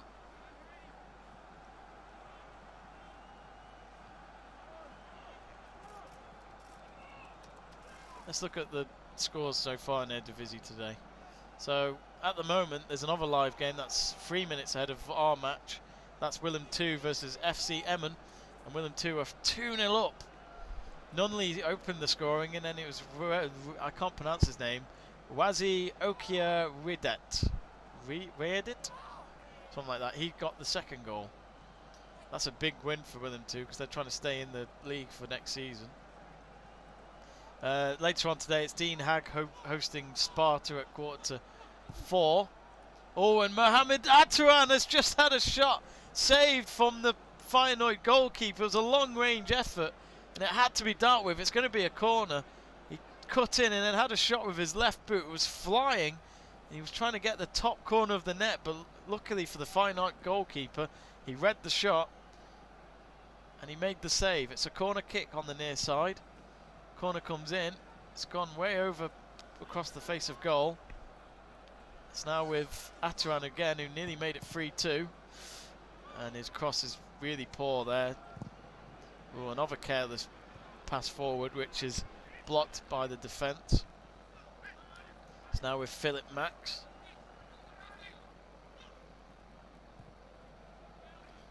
And Malaysia tries to intercept, and he leaves it for his goalkeeper to throw the ball out. Couldn't get it to his man on the halfway line to try and break the counter. Of course, let's not forget, in about over half an hour time, at 3:45, we have AZ Alkmaar taking on Ajax. That'll be a good game. Ajax hoping to stay top. I think I may have to watch that game in the background.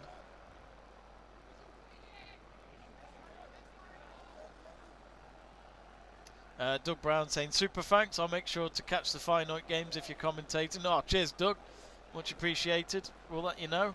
I'll have to have a look at what games are going on. I usually watch this teenager who commentates in Dutch from his Rotterdam bedroom. His mother walks in a lot, kind of funny. I think I've seen that channel, you know, because I did do a bit of YouTubing in the last week or so about if anyone's done any live watch-alongs for Dutch football, and I think I know who you're on about. It's obviously in his bedroom. He looks about 16, 15 years old, something like that. And it's good to see someone like him get involved. But yeah, it doesn't look good if your mum walks in, but it's quite funny. PSV have got a substitution going on at the moment.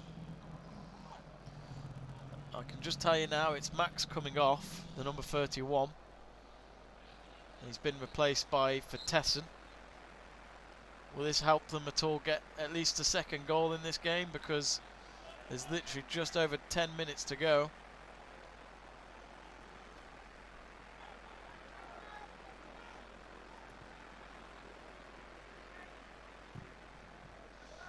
If you viewers have just tuned in, do give Let's Talk Sport a subscribe. Click on the button below and you could be our 320th member. That's a bit of a marker there, isn't it? 320th. Good number. Even number.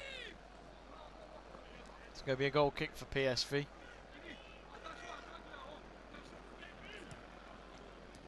What do you do in Canada then, Doug? What do you do in Vancouver? I'd love to know what Vancouver's like. I'd love to go to Canada one day. If I was a bit older, I'd have loved to have gone to the Women's World Cup 5 years ago. Well, sorry, 6 years. God, it goes quick, doesn't it, these years? 2015 World Cup, Women's World Cup was in Canada. It looked very good. The weather obviously looked amazing. Actually, I remember as well, England beat Canada, the hosts, in the quarterfinals, I think it was. And the whole stadium was full of Canadian fans. It was so quiet. Such a thrill to watch. It was late at night as well in England when it was on, so it was really, really funny.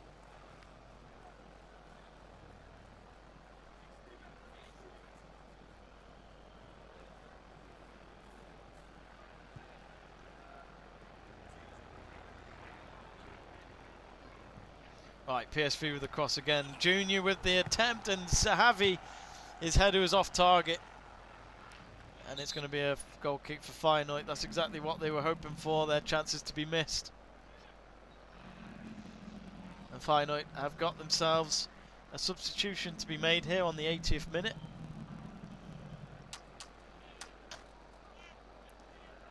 And it's going to be Linton, who made it 3-0 in the first half. He's going to come off. And it's Jorgensen who comes on. Dick Advocat gives him a pat on the back. There we go, Doug Brown, he says, yeah, that's the kid, big hair. He gets very excited. I've not watched much of him, but I have seen, I've not seen his mum walk in, but I have seen his stuff very quickly. And I think he was the only other guy I could find on YouTube that was doing live watch-alongs of the Eredivisie. But yeah, we're open to any football.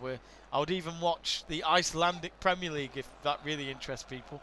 I always find it funny because I watch it online sometimes just to see the surroundings, because there are so many good surroundings next to these football pitches in Iceland. It's absolutely incredible. I'd love to go to Iceland one day. But yeah, there's this one picture I've seen of one of the grounds next to a massive rock, and the views are just amazing. So good. And actually, when the first lockdown happened in Europe, especially in England, we didn't have Premier League football for at least 3 months. And I remember a lot of people were focusing on the Bundesliga when that was on, but then also the Belarus Premier League was on. That was the only thing that was going on in the world, in Europe, in terms of football. So everyone was watching that, and I think some of the people were actually starting to support teams. I even read a blog on the BBC Sport website that one of their journalists wrote about, just saying that we support this, I can't remember which team, but some team in Belarus that they watched every weekend during lockdown. you gotta love it, but when you're bored, you love to just get shit. It's always nice to see people watch outside their zone of football. You know, there's plenty of football around the world being played, just doesn't get spectated enough, especially the Dutch league. You know, the Ajax team is always exciting to watch because of who comes up and goes on to be a big player somewhere else, like De Ligt, Van der Beek to United, De Jong to Barca. What a player he is. Doug Brown's got back to me about what I've asked him about Vancouver in Canada.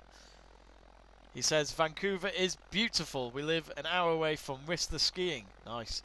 We work for a supermarket research company. Interesting. What's the best selling thing? What's sold the most in supermarkets? Probably a stupid question. Was it toilet rolls during lockdown? Because in England we couldn't get a toilet roll. For some reason everyone panicked and bought toilet rolls. You can't make it up. He's also saying, I was in Amsterdam in 2019 for the Cricket World Cup final between England and New Zealand. Yes! Greatest cricket match of all time. My God, that was so nerve-wracking. Ben Stokes. Where would England be without Ben Stokes? It's just like Man United with Bruno Fernandes. What the hell would they do without them? Such a good player. He said that was crazy. Watching it in a pub full of Brits and Kiwis. Oh no. I watched it with a Kiwi who I was working with at the Open Golf in 2019 in Portrush. I was watching that the week before the golf started in Portrush. So he actually knew one or two of the players because New Zealand's small population. He was a broadcaster and he works a bit with the Black Caps, so he knew the players. And he was absolutely good for them. It really hurt him when they lost. It was such a great match, though. Even for the neutrals, it was the match that cricket needed, I think. I think it won a lot of supporters that day as well.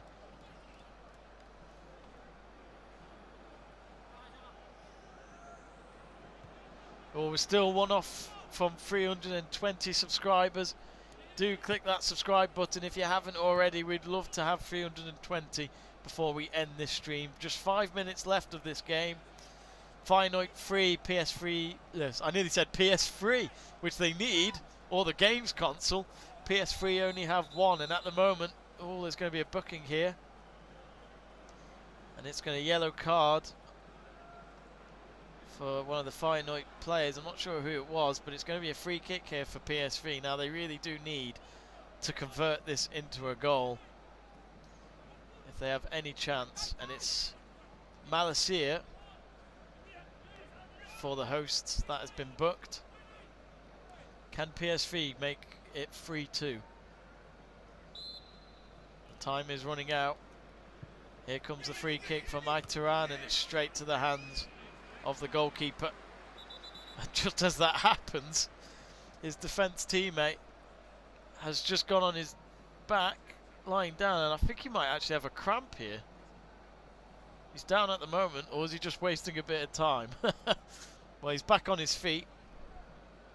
He's walking it off. He should be okay. Only 4 minutes to go. Doug Brown, this is me at D Quep in 2019. Everywhere in the world, and I mean everywhere in the world, Japan, UK, etc. The #1 product is bananas. Interesting. I'm an Apple man myself, not just because my computer is an Apple Mac, but I do love apples. You can't beat apples, especially in the summer. Can't beat that sweetness. Gotta love it. And cider. Who doesn't love drinking apple cider? The only thing I hate about it is it tickles your brain. That's a phrase my dad would say, and it does, especially if you drink enough of it. Only 1 or 2 pints is enough for me of cider. I don't need any more than that. I use beer for getting drunk, which everyone may as well get drunk right now. Everyone's in lockdown. In England, anyway. What's it like in Canada, Doug? Are you in lockdown in Canada? Is it okay there? The case has been alright? The numbers low? We don't get much news about Canada from England, to be honest.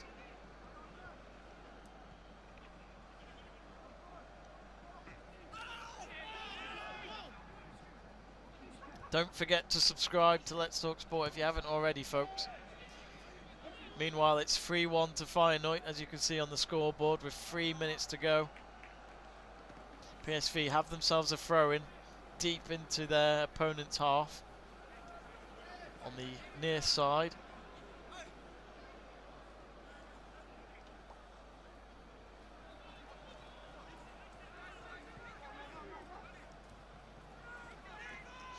Doug Brown has said because there's only one brand in each supermarket and one product, so all the demand is concentrated.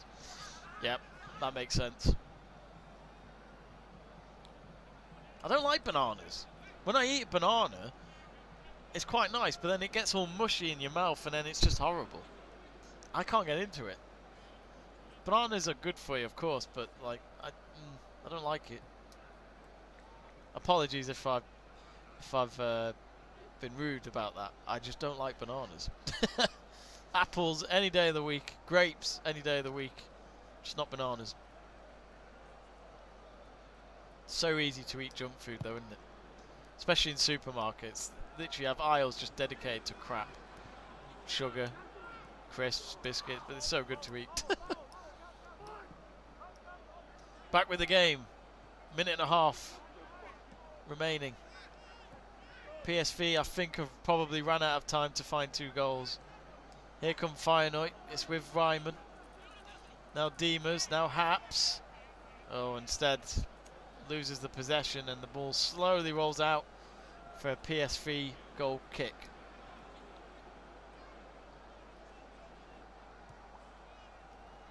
Doug Brown saying there are dozens of apple varieties, but just one banana variety. Yep. What's your beer? Oh, that's a good question. I always change my mind, but to be honest, the one drink I've always consistently had, and even though it doesn't taste that good in England, is Guinness. I went to the Island factory tour in Dublin. There's my Guinness, if you can see it. I got this from there. It's not real Guinness, of course. It's a stress pint ball, or whatever you call it. I went there with some of my friends for my 21st birthday in Dublin, and I was so excited to try Guinness over there because my dad would tell me that if you have Guinness in Ireland, it just tastes so much better, and it really does. It's so much different to having a pint of Guinness in England. I still like it, but the Ireland effect is such a big difference. If you have always wanted to go to Ireland, or if you always wanted to try Guinness, you've got to try it in Ireland. It's so good. But then you get disappointed that when you go back home, you know that the Guinness wherever you are is not the same. But it's still good, I think.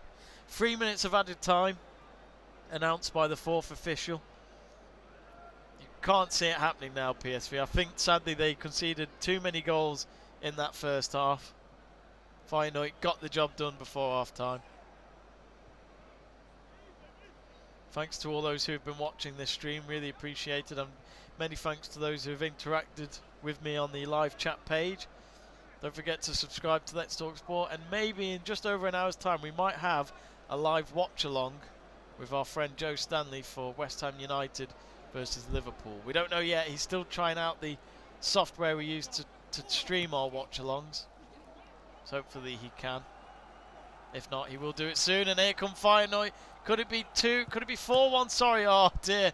Jorgensen with a shot on target, but it's straight at the goalkeeper. To be honest, he looked a bit tired at the end. But yet again, I think he was a sub, so he shouldn't be. He's had plenty of time on the bench. Javier Brown has just joined us on the live chat page. He says, hello from Australia. Good day, mate. Apologies if that was a terrible Australian accent. I'm not very good at impersonating accents. Doug Brown would probably tell you that. Hello, Xavier Brown. Is your team one of these? Do you support Feyenoord or PSV? Let us know. And if you haven't yet, do click the subscribe button to Let's Talk Sports. We're looking for our 320th member before this stream ends in a few minutes' time. Just a minute to go now.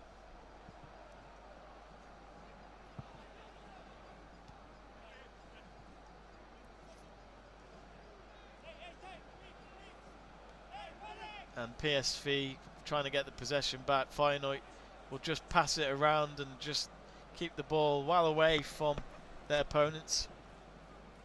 Oh, yep, Xavier Brown has just got back in touch. He says he supports Brighton in the Premier League, and they've got a big game tonight, haven't they? They're hosting Spurs at the Amex, which you just never know with Brighton, do you?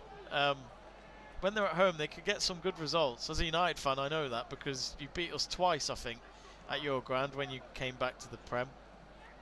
But then we won last minute, didn't we, earlier this season, which was a handball. Hang on, here come PSV looking for that second goal, only to go straight to the hands of the goalkeeper, and I think that might just be PSV's last chance of the game. Seconds remaining. So Javier Brown supports Melbourne victory in the A-League. How are they doing this season, Javier? Are they top at all? Anyway, you've just heard the whistle. It's full time at Feyenoord, and Dick Advocat will be very happy with that result. They win by 3-1 against PSV, and what a game for them. Feyenoord had to win that, and because of that win, let's look at the live table. They now go to 4th with 38 points. And that means they have closed the gap on PSV from, I think they were 8 points behind, and now they're just 5 points behind as PSV stay second for now. And it looks as though Ajax, well, they'll be delighted with that result, because if Ajax can get a win later on away at AZ Alkmaar, they will go 7 points clear. So, Feyenoord, of course, they may go back to 5th though, because if AZ Alkmaar can get a win over Ajax later, which would be a bit of a shock, they will go 4th again. So that means Feyenoord would go back to 5th. So what a game we've had today. It has ended then. Feyenoord 3, PSV Eindhoven 1. And it was literally a first half show really for Feyenoord. They got all 3 goals. They got what was needed. And then in the second half they did get a bit of an early scare when PSV got a goal back. But since then, no real threats. Feyenoord controlled the game. They got what they needed.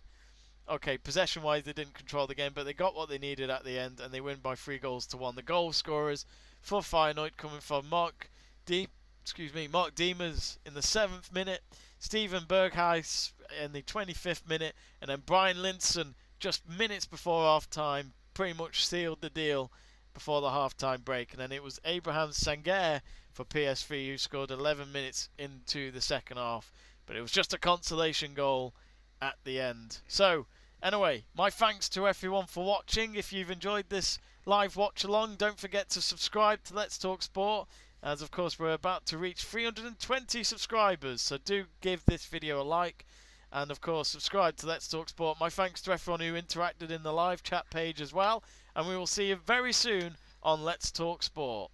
See you later.